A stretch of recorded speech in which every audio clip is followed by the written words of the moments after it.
So it's widely known that people are more likely to buy a product or service because of the bad thing it helps them prevent, as opposed to the good they can get from actually using the product or service. The reason for this?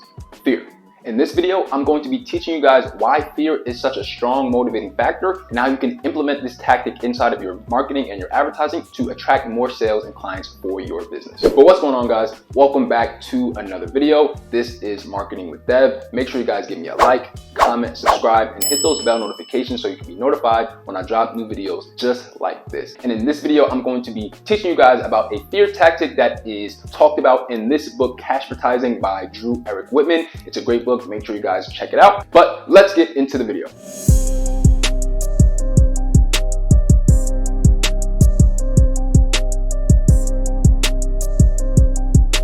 So fear motivates people to take action. And in the business and the game that we're in, we want as many people taking action on our offers as possible. Fear causes stress, and stress is what actually gives you the desire to actually want to go out and do something. So for example, if you are a business owner and you lose a big client, right? Losing that big client that's responsible for a lot of your income is going to put a stress on you, and that stress is going to be due to loss and uncertainty, right? And fear works so well because it's somehow telling your prospect on the other end that somehow they'll be damaged if they don't act. So I don't want you guys going out here just trying to scare everybody in your ads and stuff like that. So to make sure that you're remaining ethical in your business practices when you do use this tactic, make sure that the problems that your product or your service actually fixes are in fact fearful. If they're not truly fearful, then you should probably not use this tactic, right? We want to be ethical. We don't want to be one of those spammy and cheesy business owners who's just trying to scare people to take an action, right? We only want to use this tactic if we're actually helping people with something that's actually scary. So for an example, if you're an exterminator, you can easily use this fear tactic because things like roaches and rats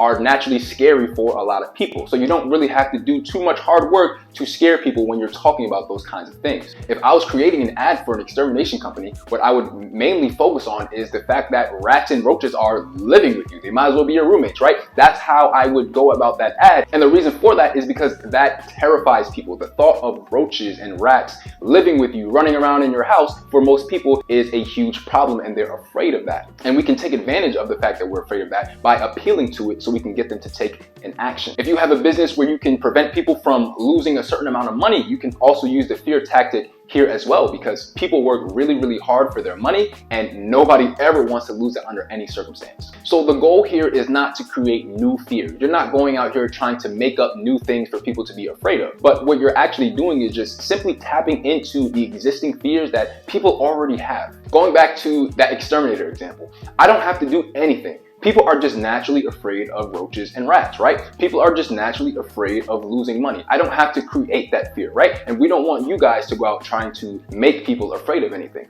There are so many things and so many reasons why people have to be fearful. So we just want you to take advantage of one of those things if it applies to your product or your service. So a common way that you can actually induce action by utilizing the fear tactic is by using deadlines. When you tell somebody that they only have 24 hours to buy something or it's gone forever, it starts to produce a fear of missing out, and you're more likely to get that person to take an action. And another great way to induce fear is by using scarcity. Phrases like limited time only, get it while you still can, 1 or 2 day sale, all of these things are perfect examples of scarcity. But scarcity only works if it's real. So don't say 1 day sale and you're really running the sale the whole month, because people are gonna come back and say, oh wow, this guy's still running the sale after you said it was only 1 day. Clearly he's just a spammer. He doesn't really know, he's just talking, right? So we want to make sure that we don't create fake scarcity, because this makes people kind of look at us kind of funny, right? If we are going to use scarcity, make sure it's true. If you say 1 day sale, then make sure the sale is 1 day. If it's a limited time offer, then at some point that offer needs to be taken off of the table, right? Because